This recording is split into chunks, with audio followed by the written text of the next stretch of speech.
Hey everyone, ready for another deep dive? Absolutely. Always excited for these. Well, today we're diving into something pretty epic, I think. Sounds good. We're talking about the Kumbh Mela. Oh, wow. Yeah. So it's this massive Hindu festival that draws millions of pilgrims, and you actually shared some really cool articles on it. Yeah, I was really fascinated by this whole thing. It's like this crazy blend of history, faith, and just like the sheer scale of it is mind-blowing. It really is. Like, did you know this festival is so large you can actually see it from space? Oh, wow. I had no idea. Yeah, it's unbelievable. That's pretty impressive. Yeah. I mean, even from just a normal perspective, it's a pretty remarkable sight. Right. But I think what really makes the Kumbh Mela so compelling is it's not just a spectacle. Right. There's this really intricate tapestry of mythology and astrology and this really deep-rooted faith woven into its very essence. Exactly. And that's what we're going to uncover today. Okay, awesome. So let's start with the origin story, shall we? Yeah, let's do it. It all begins with uh, a mythological tale Okay. called the Samudra Manthan, or the churning of the cosmic ocean. I've heard of this. Yeah. Sounds familiar. It's all about this quest for Amrita, the elixir of immortality. Yeah, yeah. Talk about high stakes, right? Oh, yeah, like seriously high stakes. But what I'm really curious about is, what does this whole epic chase tell us about how Hindus understand immortality? That's a great question. Yeah. Because the Samudra Manthan, it's more than just like, gods and demons fighting over who gets to live forever. Right. It symbolizes this continuous struggle between good and evil, Right. light and darkness, which is, I think, something that's inherent in just the human condition. Definitely. Yeah. We all kind of grapple with that. Totally. And the quest for Amrita, I think it represents our, kind of innate desire to transcend limitations. Yeah. To look for something beyond just, our finite existence. So it's not just about like literally living forever. No. It's about like reaching a higher state of being. Exactly. Okay. And it's interesting because during this chase, it's a 12-day chase, by the way, between the gods and demons. Okay. Drops of this Amrita, they spilled at 4 different locations across India. Interesting. So we're talking about Haridwar, Prayagraj, Ujjain, and Nashik Trimbakeshwar. Oh, yeah. And these spots, because of, the spilling of the Amrita, they became sacred. Right. And those are the sites where they hold the Kumbh Mela. Oh, so that's the connection. Yeah. The 12-day chase Yeah. links to why the Kumbh Mela is on a 12-year cycle. Right. Okay, that makes sense. Uh-huh. But how do they decide like where it's held each time? Yeah. Like it can't just be a random rotation, can it? You're absolutely right. It's not random at all. Okay. It's Oh. all about the position of Jupiter, the Sun, and the Moon Oh, in very specific zodiac signs, and that determines the location. So it's like a cosmic clock almost. Yeah, you can think of it that way. The planets are dictating the time and the place. Exactly. That's so cool. It's pretty amazing. I love that. Yeah. Can you give us like a simplified example of how that planetary alignment works? Sure. Like how would you know, okay, this year it's got to be in, this location? Yeah, so let's take Haridwar, for example. Okay. They hold the Kumbh Mela in Haridwar. Okay.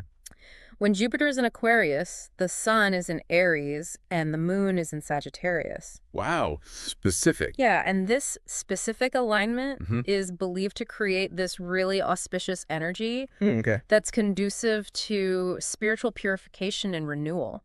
That makes sense. Yeah.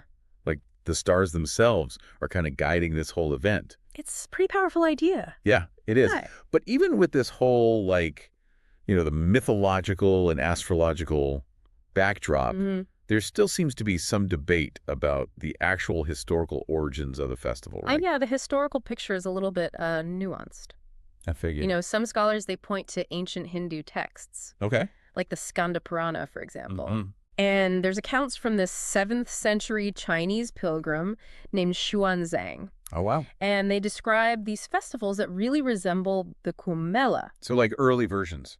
Yeah, potentially. Okay. But then others argue that the massive gatherings that we see today, Right. they might have solidified later. Good Like point. maybe after the 12th century or even after the Indian Rebellion of 1857. So the exact timeline's still kind of up for debate. A little bit, yeah. Yeah. But regardless of like when it exactly started, Mhm. it's clear that the Kumbh Mela has this immense cultural and social significance. Right. It's a time when pilgrims can come together and wash away their sins in these sacred rivers. Right. So I guess the question is, was this like cleansing aspect always so central to it? Yeah, good question. Yeah, it's a good one. Like, was it always about that, or did that come later? It seems like the ritual bathing has always been at the heart of the Kumbh Mela. Okay.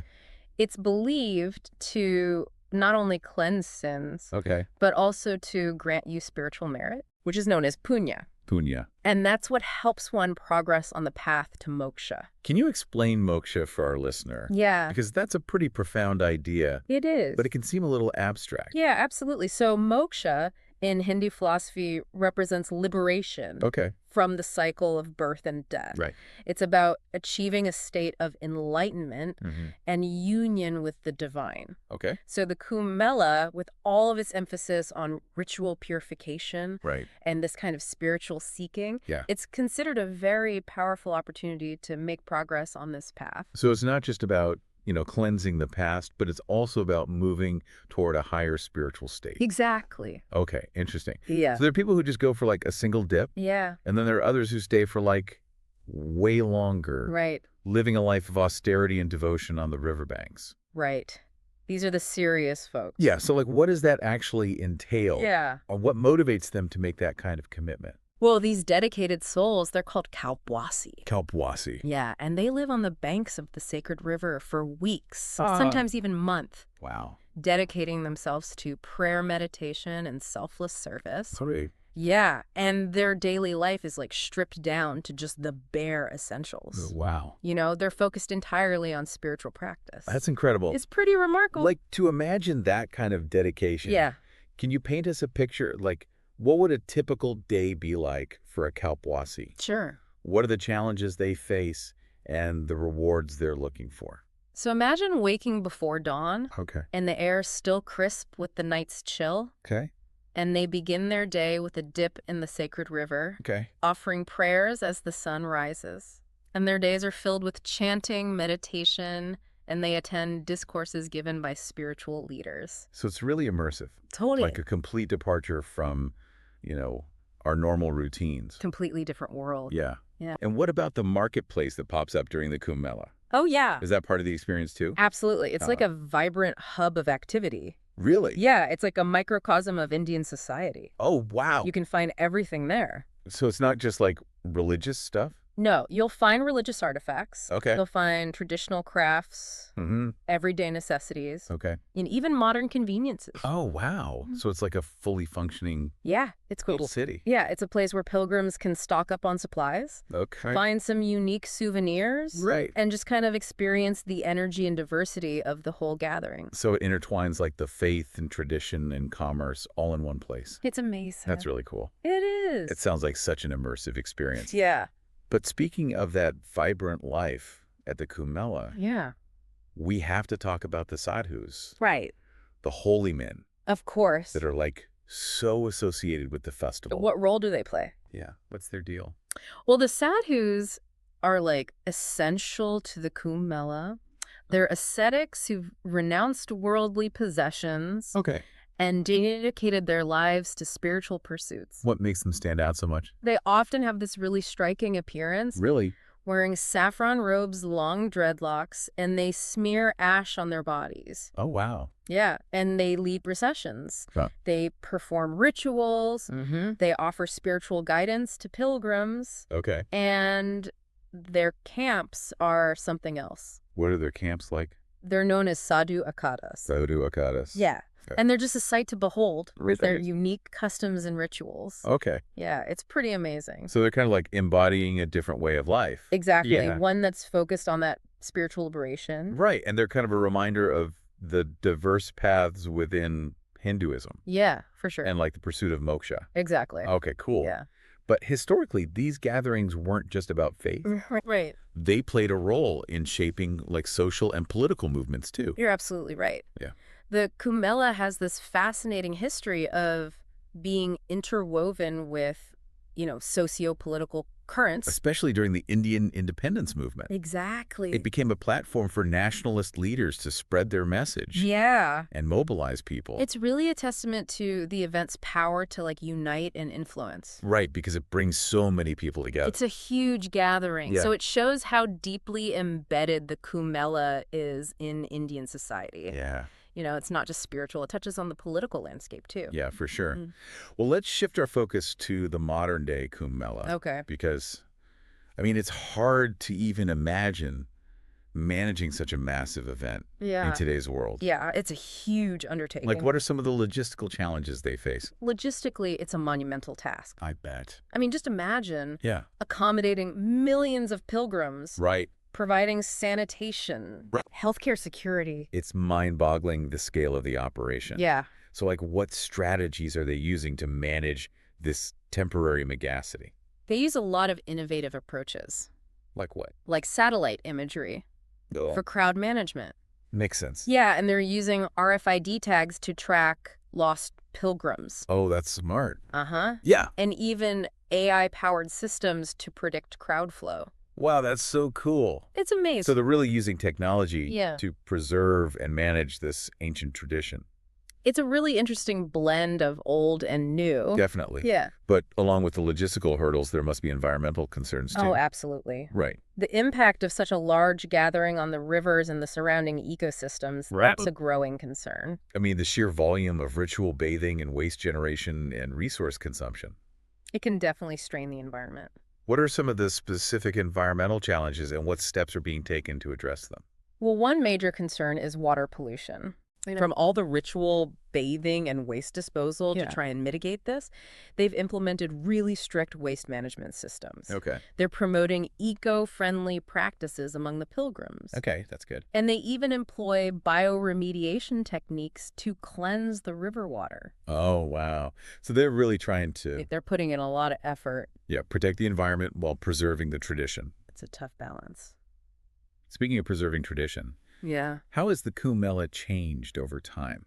that's a great question. Has it retained its core essence while adapting to these modern influences? Yeah, the core beliefs and rituals, Right. they remain really deeply ingrained. Okay. The reverence for the sacred rivers, Right. the quest for spiritual purification, Mhm. the importance of Dawan, which is like charitable giving. Okay. These elements, I think, are timeless. But how those traditions are expressed and Yeah. experienced has probably evolved. Definitely. Right. Yeah. Can you give us an example of how that evolution is playing out? Sure. Yeah. Think about technology. Okay. In the past, news of the Kumbh Mela spread through word of mouth Right. and traditional channels. Yeah. Now you've got live broadcasts, Man. social media updates, online platforms. Yeah. It's bringing the Kumbh Mela to a global audience. It's true. Yeah. But doesn't that digital exposure risk kind of diluting its deeper meaning? It's a valid concern. Yeah. I think there's a delicate balance to strike Yeah. between accessibility and authenticity. So how do you think the Kumbh Mela can navigate that tension Yeah. between tradition and modernity? Well, it's a continuous process Yeah. of adaptation and preservation. Right. They're making efforts to educate pilgrims about the responsible use of technology, Okay. promoting sustainable practices, Good. and emphasizing that spiritual core of the event. So it's not just about the spectacle. Right, exactly. Yeah. It's a reminder that even in our globalized world, these ancient traditions can still thrive and evolve while keeping their essence. But speaking of a globalized world, Yeah. the Kumbh Mela isn't just a local Indian event anymore, right? No, you're right. It's global. It has transcended geographical boundaries. What do you think draws people from all over the globe to this event? I think it offers a glimpse into a different way of life, a world where faith and spirituality take center stage. Right. And people are drawn to its authenticity, its scale, and the sense of shared humanity that you find at these gatherings. It seems like it offers a powerful counterpoint to our increasingly secular and individualized world. Yeah, I think so. It's a reminder of the strength that comes from collective belief and ritual. Absolutely, Yeah. I agree. But this deep dive wouldn't be complete without exploring that last kind of fascinating tidbit you mentioned. Oh, yeah. What about the connection between the Kumbh Mela and the ancient Indus Valley civilization? Oh, yeah. This is where it gets really interesting. Okay, tell me more. So while the historical records are still being pieced together, Right. some scholars believe that certain symbols and artifacts Okay. found at Indus Valley sites, Like what kind of symbols? things like ritual baths Okay. and depictions of water deities, Okay. might indicate practices that could have been precursors to the Kumbh Mela. Oh, wow. Yeah. So a modern-day festival could have roots stretching back thousands of years It's incredible. to one of the world's oldest civilizations. It really puts things into perspective It really does. about the scale of human history and our enduring fascination with ritual. Totally. Yeah. For our listener who maybe isn't Hindu or isn't planning on going to India, Yeah. what's the key takeaway here? Yeah. Why should they care about the Kumbh Mela? Well, I think the Kumbh Mela offers a valuable lesson for all of us. Okay. Regardless of your background or your beliefs, Okay. it reminds us of the power of collective action, the significance of shared rituals, Right? and that enduring human search for meaning and connection. Yeah. It's a testament to our capacity for faith devotion and that pursuit of something greater than ourselves, Yeah. you know? It's a testament to like the resilience of culture and the human spirit. I agree. We've explored this vibrant tapestry woven from threads of mythology, astrology, history, and faith. Yeah. And it's clear that the Kumbh Mela continues to captivate and inspire millions around the world. Absolutely. Yeah, It's amazing. it is. It's been a pleasure sharing these insights with you. Yeah, this has been fascinating. Yeah, and hopefully our listener too. Yeah, Yeah. And hopefully this deep dive has sparked a sense of wonder right. and curiosity about the world's rich tapestry of cultures and beliefs. Absolutely. You know. And on that note, Yeah. we'll leave you with this final thought to ponder. Okay. The Kumbh Mela is this incredible spectacle of faith and devotion. Right. But it also raises some interesting questions. Yeah. In our increasingly interconnected yet fragmented world, Yeah. could something like the Kumbh Mela emerge today? A gathering that transcends cultural and geographical boundaries, It's an interesting question. uniting people in a shared pursuit of meaning. Yeah, It's a question worth exploring. for sure. Until next time, keep diving deep into the world's fascinating mysteries. Absolutely. Farewell, and may your own journeys be filled with discovery and enlightenment. They really embody a different way of life, you know? Yeah. One that's focused on that spiritual liberation. Right. Yeah. And they're kind of a reminder that, there are all these diverse paths within Hinduism. For sure. And like the pursuit of moksha can take all these different Well, forms. Okay, cool. Yeah. But historically, these gatherings weren't just about faith, were they? No, not at all. They actually played a role in shaping, like social and political movements. You're absolutely right. Right. Yeah, the Kumbh Mela, it's got this fascinating history of being interwoven with, all these socio-political currents. Especially during the Indian independence movement. Oh, yeah, definitely. It became kind of like a platform Yeah. for nationalist leaders to spread their message. Yeah, to mobilize people. It's really a testament to the event's power right. to unite and influence Absolutely. because it brings so many people together. It's just a huge gathering. Yeah, it's like the perfect place to do that. Yeah. So it really shows how deeply embedded the Kumbh Mela is in Indian society. I mean, it goes way beyond just the spiritual realm. Yeah, it touches on the political landscape too. For sure. Well, let's shift our focus to the modern day Kumbh Mela. Okay. I mean, it's hard to even imagine managing such a massive event in today's world. Yeah, it's mind-boggling. Right. The logistics are just incredible. Like, what are some of the biggest challenges they face? I mean, logistically, it's a monumental task. I bet. Just imagine accommodating millions of pilgrims, Right. providing sanitation, healthcare, security. Yeah? It's crazy. It's mind-boggling, the Yeah. scale of the operation. So what strategies are they using to Yeah. manage this temporary megagacity? I mean, are they using, like, modern technology and stuff? Oh, yeah, absolutely. They're using a lot of really innovative approaches. Like what? Well, they use satellite imagery Oh, wow. for crowd management. Makes sense. They're using RFID tags Okay. to track lost pilgrims. That's smart. Uh-huh. And they've even got AI-powered systems Wow. to help predict crowd flow.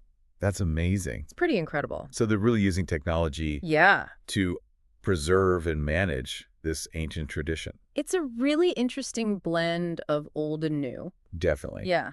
But along with the logistical hurdles, I mean, there must be environmental concerns too. Right, Like, absolutely. just the impact of such a large gathering Right. on the river. On the surrounding ecosystems. Right. It's a growing concern. I mean, the sheer volume of ritual bathing and waste generation and resource consumption. I mean, it definitely puts a strain on the environment. Yeah. What are some of the specific environmental challenges? And what steps are they taking to try and address those? Yeah, good question. Well, one of the major concerns is water pollution. Okay, that makes sense. From the ritual bathing and all the waste disposal. Right. So to try and mitigate that, Yeah. they've implemented these really strict waste management systems. They're trying to promote eco-friendly practices among the pilgrims. Yeah. And they're even using things like bioremediation techniques to cleanse the river water. Oh, wow. So they're really trying to, They're putting in a lot of effort. yeah, protect the environment while preserving this tradition. It's a tough balance. It is. Yeah.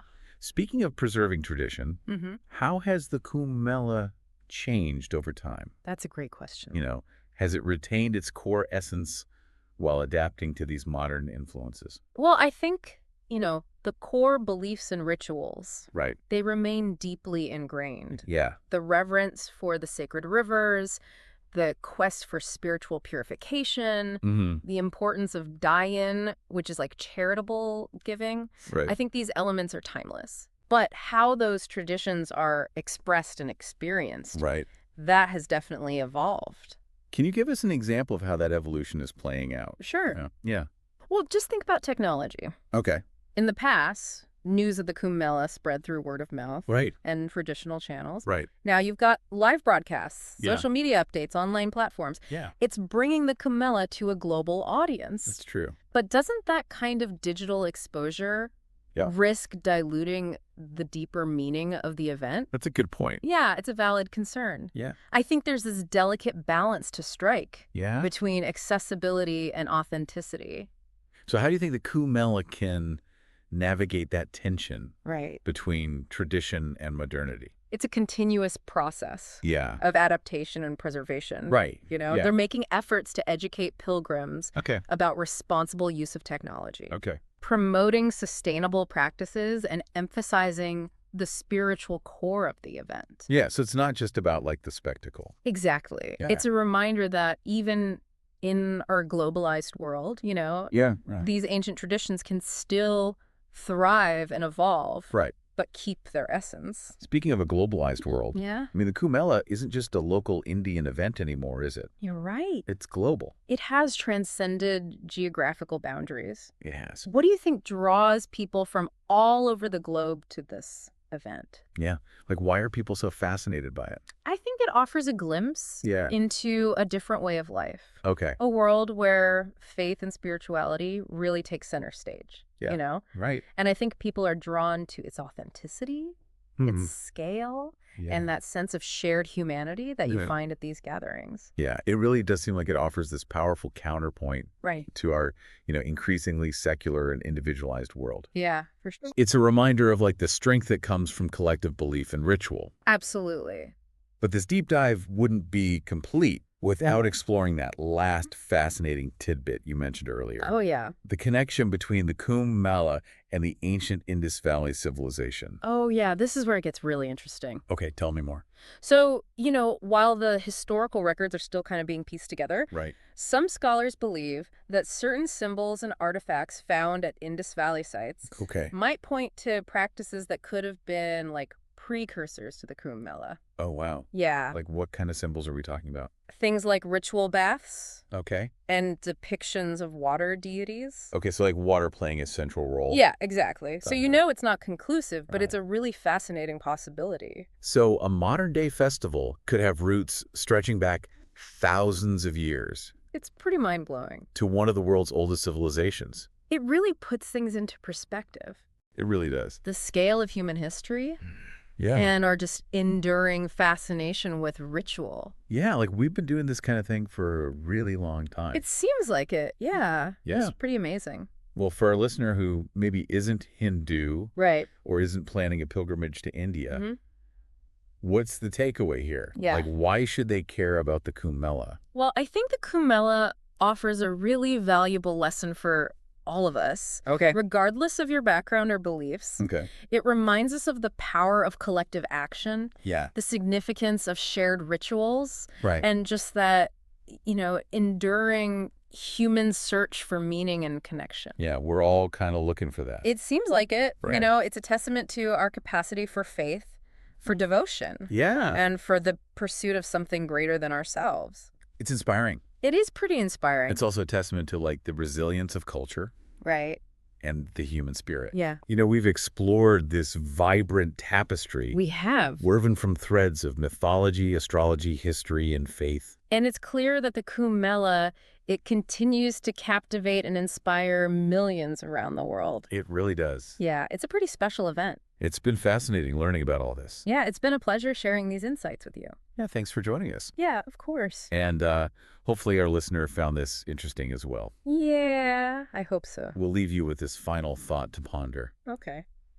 The Kumbh Mela is this incredible spectacle of faith and devotion. Yeah, it is. But it also raises some interesting questions. It does. In our increasingly interconnected yet fragmented world, Right. could something like the Kumbh Mela emerge today? Mm-hmm. A gathering that transcends cultural and geographical boundaries, That brings people together from all walks of life. uniting people in a shared pursuit of meaning. That's a powerful idea. It is. Yeah. It's a question worth exploring. I agree. Well, that's all the time we have for today. Okay. But until next time, keep diving deep into the world's fascinating mysteries. Absolutely. Farewell, and may your own journeys be filled with discovery and enlightenment.